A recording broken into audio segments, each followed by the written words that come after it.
Hello बच्चों, हम पढ़ रहे थे क्लास 12 फिजिक्स। आज इसमें हमारा चैप्टर चल रहा था ray optics and optical instrument. ये चैप्टर आपका बहुत लेंथी चैप्टर है, थोड़ा इसको करने में थोड़ा टाइम लगेगा और एक एक जो टॉपिक है वो डिटेल में पढ़ने पड़ेंगे। इसलिए इसकी जो वीडियो थोड़ी बड़ी है और थोड़ा इनमें टाइम लग रहा है, ठीक है। लेकिन आगे आने वाले चैप्टरों में थोड़ा चैप्टर भी शॉर्ट हो जाएंगे और कॉन्सेप्ट भी थोड़ा ईजी हो जाएंगे। इस चैप्टर में जो है आपके पास कुछ डेरिवेशन है जो बड़ी बड़ी है, जिसको करने में थोड़ा टाइम लग रहा है। तो ज़्यादा मैटर करने की जरूरत नहीं है, क्योंकि आपके पास जो सेकंड बुक है ना, उसमें जो डेरिवेशन है वो मेनली इसी चैप्टर में है।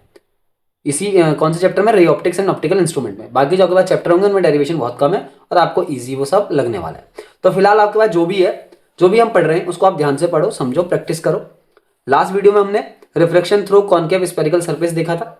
इस वीडियो में हम रिफ्लेक्शन थ्रू लेंस, हम क्या देखेंगे, reflection of light through a lens, यानी कि लेंस के थ्रू हम क्या करेंगे, लाइट का रिफ्लेक्शन के नेचर को पढ़ेंगे कि कैसे रिफ्लेक्शन होता है, क्या लेंस के लिए फॉर्मूला निकल के आता है। जैसे आपने मिरर के लिए फॉर्मूला निकाला था, स्फेरिकल मिरर के लिए 1/v minus 1/u is equal to 1/f, जो भी था प्लस में था वो फॉर्मूला। यहाँ पे जो है लेंस के लिए वो माइनस में निकल के आता है। मिरर के लिए आपने क्या फॉर्मूला पढ़ा है, 1/v plus 1/u is equal to 1/f। तो यहाँ पे भी लेंस के लिए फॉर्मूला निकल के आएगा। अब हमें क्या करना है, जैसे हमने रिफ्लेक्शन लास्ट वीडियो में जो हमने डेरिवेशन किया था reflection through concave spherical surface, तो उसी फॉर्मूले को यूज करते हुए यहाँ पे हम इस कॉन्वेक्स लेंस के लिए, जो आपके सामने कॉन्वेक्स लेंस मैंने बना रखा है, इस लेंस के लिए एक फॉर्मूला डेरिवेट करना है। तो इस वीडियो में क्या देखने वाले हैं हम, देख लो, reflection of light through lens by a lens, ठीक है ना। तो इस वीडियो को स्टार्ट करते हैं सीधा कि क्या क्या इसमें होने वाला है, और फिर हम इससे रिलेटेड कुछ एग्जांपल्स, कुछ न्यूमेरिकल भी मैं आपको जरूर बताऊंगा, जैसे मैं आपको बताता ही आता हूं हमेशा, ठीक है ना। तो स्टार्ट करते हैं इस वीडियो में। क्या है, देखो आपके पास एक कॉन्वेक्स, सॉरी, कि आपको कॉन्वेक्स लेंस यहाँ पे दिख रहा हो।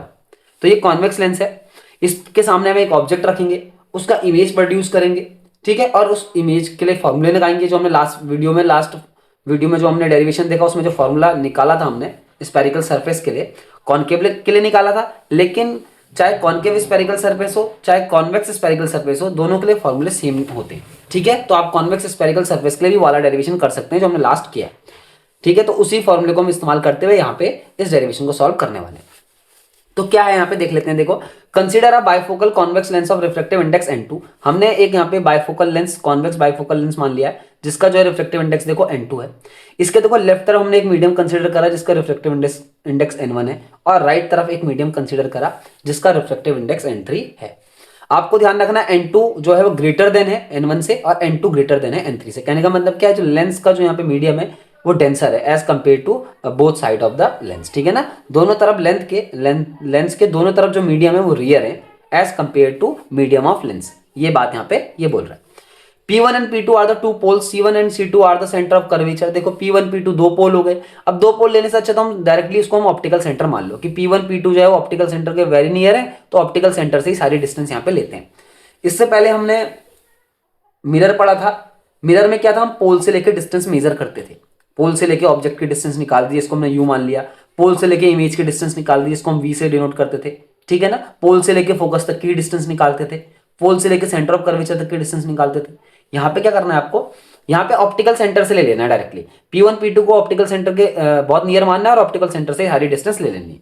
तो हम सीधा ओ को ही यहाँ पे पुट करेंगे पोल की जगह पे, ठीक है। ये बात भी आपको ध्यान रखनी है। अब क्या करना है, यहाँ पे let an object is place at A. मान लो ए पर एक ऑब्जेक्ट रखिए यहाँ पे, तो देखो जब ए पे जो ऑब्जेक्ट रखी है उससे लाइट रे जाएगी, इंसिडेंट होगी, इस तरीके से उसका रिफ्लेक्शन होगा। इस पहले तो देखो दो इंटरफेस है यहाँ पे रिफ्लेक्शन के लिए आपके पास। एक इंटरफेस तो आपको ये दिख रहा होगा, ये वाला पहला वाला। दो क्या है, यहाँ पे दो सरफेस से मिलकर लेंस बनता है ना, दो सरफेस से, दो स्फेरिकल सरफेस से मिलकर एक लेंस बनता है।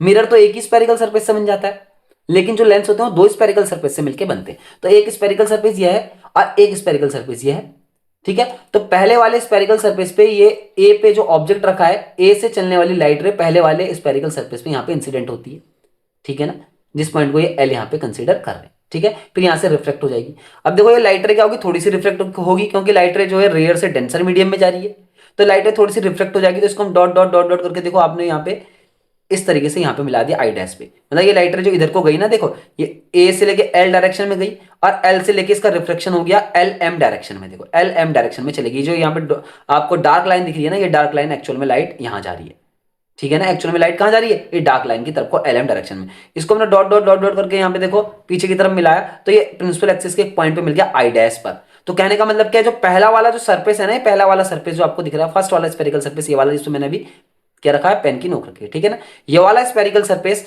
इस ऑब्जेक्ट ए की इमेज आई डैश पे बना देता है। तो ऑब्जेक्ट ए की इमेज बन गई भाई आई डैश पर, किसने बनाई, पहले वाले स्फेरिकल सरफेस ने। इसी तरीके से अब ये जो लाइट रे आपको LM दिख रहा है, ये सेकंड वाले सरफेस में जाएगी, और सेकंड वाला सरफेस जो है इसकी इमेज देखो कहां प्रोड्यूस कर रहा है, आई पे। तो देखो जो ऑब्जेक्ट ए है ना, ये जो ए पॉइंट पे ऑब्जेक्ट रखी है, ये पहले वाले स्फेरिकल सरफेस के लिए ऑब्जेक्ट का काम करेगी, और ये पहला वाला स्फेरिकल सरफेस इस ऑब्जेक्ट ए की इमेज प्रोड्यूस करता है आई डैश पे। तो आई डैश पे इमेज प्रोड्यूस हो गई। तो जो आई डैश पे जो इमेज प्रोड्यूस हुई, ये पहले वाले स्फेरिकल सरफेस ने करी है, ये ध्यान रखना है। अब ये जो आई डैश है ना, जो इमेज है, ये सेकंड वाले स्फेरिकल सरफेस के लिए ऑब्जेक्ट का वर्क करेगी, ऑब्जेक्ट की तरह एक्ट करेगी सेकंड वाले स्फेरिकल सरफेस के लिए। तो कहने का मतलब कि आई डैश जो है वो सेकंड वाले स्फेरिकल सरफेस के लिए क्या है, ऑब्जेक्ट का पोजीशन है। ठीक हो गई बात। और फाइनल इमेज जो आई पे बन गई, तो कहने का मतलब सेकंड वाले स्फेरिकल सरफेस के लिए इमेज का पोजीशन आई है। देखो जो फर्स्ट वाला स्फेरिकल सरफेस है उसके लिए ऑब्जेक्ट का पोजीशन ए और इमेज का पोजीशन आई डैश।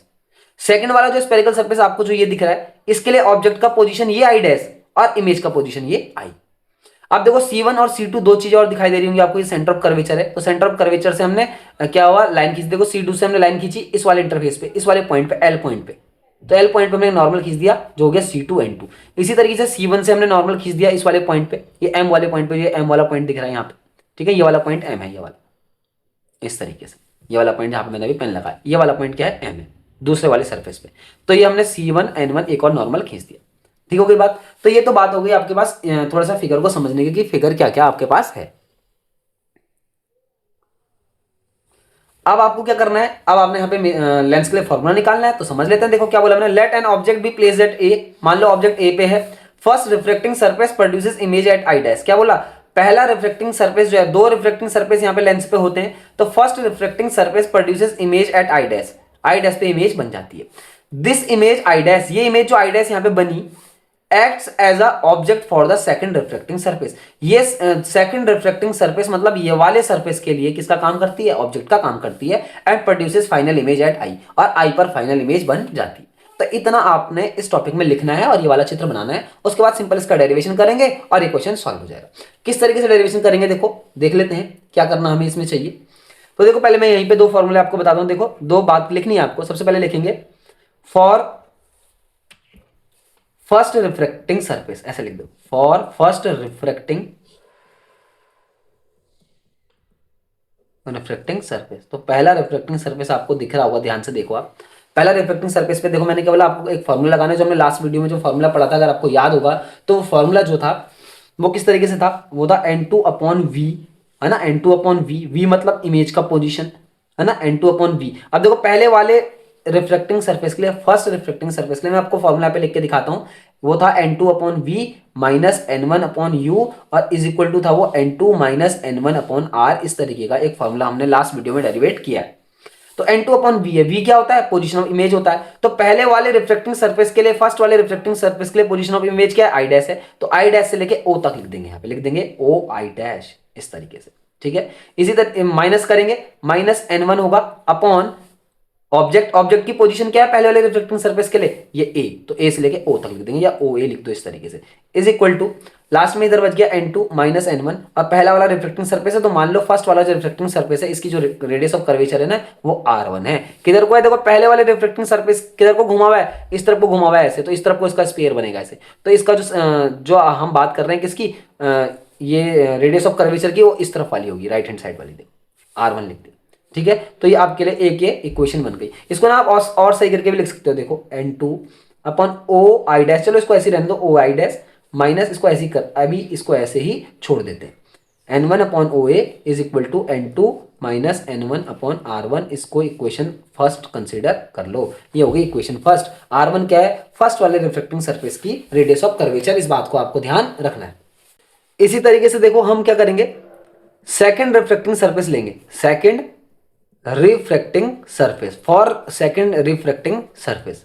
तो सेकंड रिफ्लेक्टिंग सरफेस के लिए मैंने आपके लिए बोला कि आई डैश जो है ऑब्जेक्ट का काम करेगा, तो ओ से लेके आई डैश जो आपको दिख रहा है ना वो यू का काम करेगा, ठीक है ना, याद रखना इस बात का, ऑब्जेक्ट का काम करेगा, पोजीशन ऑफ ऑब्जेक्ट है सेकंड रिफ्लेक्टिंग सरफेस के लिए। सेकंड रिफ्लेक्टिंग सरफेस मतलब ये वाला सरफेस, ठीक है ना। इसी तरीके से जो आई है वो इमेज का काम करेगा, तो ओ से लेके जो आई होगी वो इमेज की पोजीशन होगी, इसको आप वी भी बोल सकते हैं ना, ये बात भी आपको ध्यान रखनी है, इमेज का पोजीशन है, पोजीशन ऑफ इमेज यहाँ पे आपको लिखना होगा।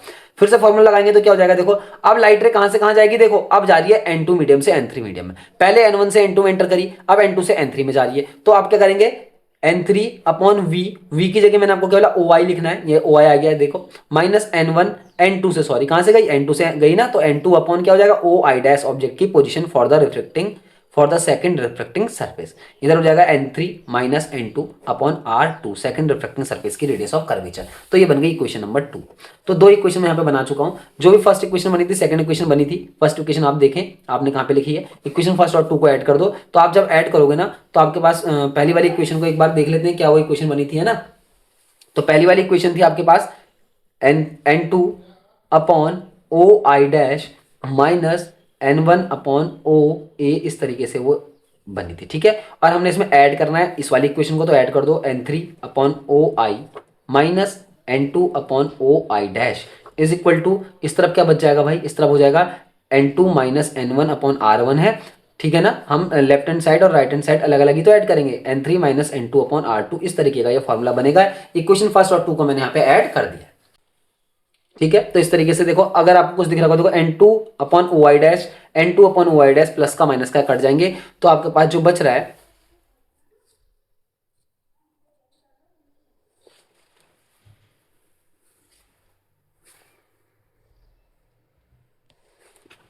तो देखो ये कटने के बाद क्या बचा आपके पास N3 upon O i minus N1 upon O a is equal to N2 minus N1 upon R1 plus N3 minus N2 upon R2, इस तरीके से बच गई, ये एक इक्वेशन बन गई देखो, ठीक है ना।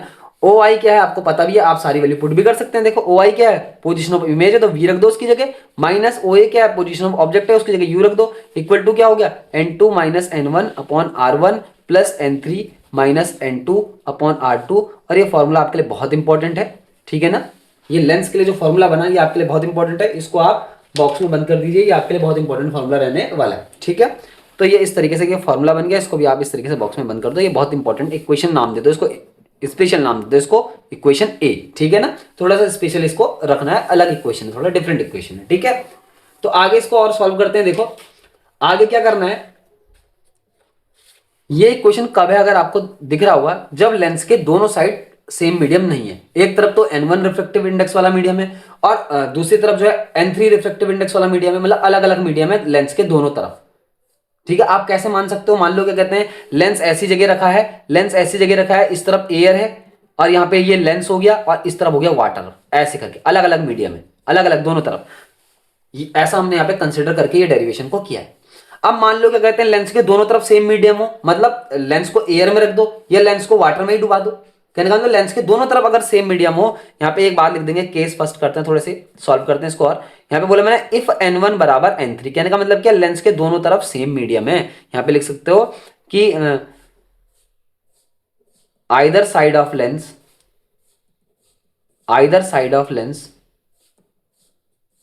have the same medium, the medium can be air, the medium can be water, मतलब लेंस को कहीं भी रखा जा सकता है, कहने का मतलब यह है। सेम क्या लिखा हमने यहाँ पे, N1 बराबर N3 कर दिया, ठीक है ना। अब N1 बराबर N3 कर दिया तो इस इक्वेशन में N1 बराबर N3 ले लो, है ना, और N1 बराबर N3 यहाँ पे पुट कर लो, कहने का मतलब क्या, N3 जहां जाए वहां N1 लिख सकते हो आप। तो इस तरीके से ये इक्वेशन थोड़ा सा आपका चेंज हो गया, नई इक्वेशन बन जाएगी।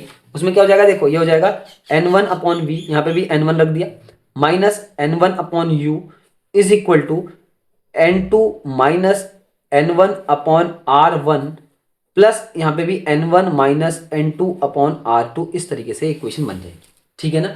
अगर आप इसको और भी सॉल्व करेंगे ना तो देखो यहाँ से N1 कॉमन ले लो, आप यहाँ से क्या ले लो, N1 कॉमन ले लो, क्या बच जाएगा 1 upon v minus 1 upon u is equal to N2 minus N1 upon R1 plus N1 minus N2 upon R2, ठीक है। इस तरीके से इक्वेशन और बन चुकी है। अब क्या करना है, इस N1 को इधर डिवाइड में ले जाएंगे तो ये इस तरीके से इक्वेशन बनेगी। देखो आपके पास एक इक्वेशन आप इसको सॉल्व करेंगे तो आपको जनरली ये सॉल्व करना है, अलजेब्रा लगानी है शॉर्ट। तो इस तरीके से इक्वेशन बनेगी आपके पास n2 upon n1 minus n, और दूसरे ब्रैकेट में 1 upon r1 minus 1 upon r2। इस तरीके से आपके पास एक इक्वेशन बन के आएगी। तो ये इक्वेशन हमने भी बना ली है, इस तरीके की एक इक्वेशन बनेगी, ठीक है।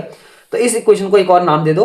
और देखो ये n2 अपॉन n1 जो है ना, ये देखो रिलेटिव रिफ्रैक्टिव इंडेक्स है, ये भी बात मैं आपको पहले बता चुका हूं। तो इसको ना थोड़ा सा और भी सही लिख सकते हैं, 1 upon v minus 1 upon u is equal to, यहाँ पे 1 n2 लिख दो या सिंपल n भी लिख दो, है ना, ऐसे करके। तो n2 अपॉन n1 की जगह मैंने n लिख दिया। इस तरीके से एक फॉर्मुला बना 1 upon r1 minus 1 upon r2।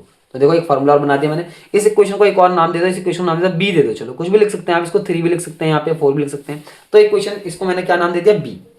अब इस क्वेश्चन को आगे सॉल्व करते हैं। इस इक्वेशन बी की मदद से आप और क्या कर सकते हैं, देखो अब यहाँ पे आपको जरा इक्वेशन जो आपने ए बनाई ना उसको दोबारा रिवाइंड करने की कोशिश। इक्वेशन ए में मैं आपको कुछ पुट करके दिखाता हूँ। देखो मान लो u बराबर इन्फिनिटी है। u बराबर इन्फिनिटी का मतलब क्या है, सपोज कर लो ऑब्जेक्ट इज एट इन्फिनिटी। कहाँ पे रखिए ऑब्जेक्ट, इन्फिनिटी पे रखिए, ऐसा आपको कंसिडर करके चलना है। ऑब्जेक्ट कहाँ पे रखिए, इन्फिनिटी पे रखनी है, रखिए। तो इमेज कहाँ पे बन जाएगी, इमेज फोकस से बन जाएगी। ये बात आपको याद रखनी है कि ऑब्जेक्ट जब इन्फिनिटी पे होती है तो इमेज बनती है आपकी फोकस पे, और जब ऑब्जेक्ट फोकस पे होती है तो इमेज बन जाती है इन्फिनिटी पे। दोनों एक दूसरे के अपोजिट में वर्क करते हैं, ये बात आपको ध्यान रखना है। तो u बराबर इन्फिनिटी हो गया, v बराबर f हो गया, ऐसा आपने एक केस कंसिडर करना है। तो इक्वेशन ए रिड्यूस हो जाएगी। इक्वेशन ए कैसे रिड्यूस होगी, यहां पे लिख भी सकते हैं आप, इक्वेशन ए रिड्यूसेस टू, कैसे रिड्यूस होगी भाई वो, तो हमारे पास इक्वेशन ए जो थी वो क्या थी हमारे पास, इक्वेशन ए थी हमारे पास n3 upon v minus n1 upon u।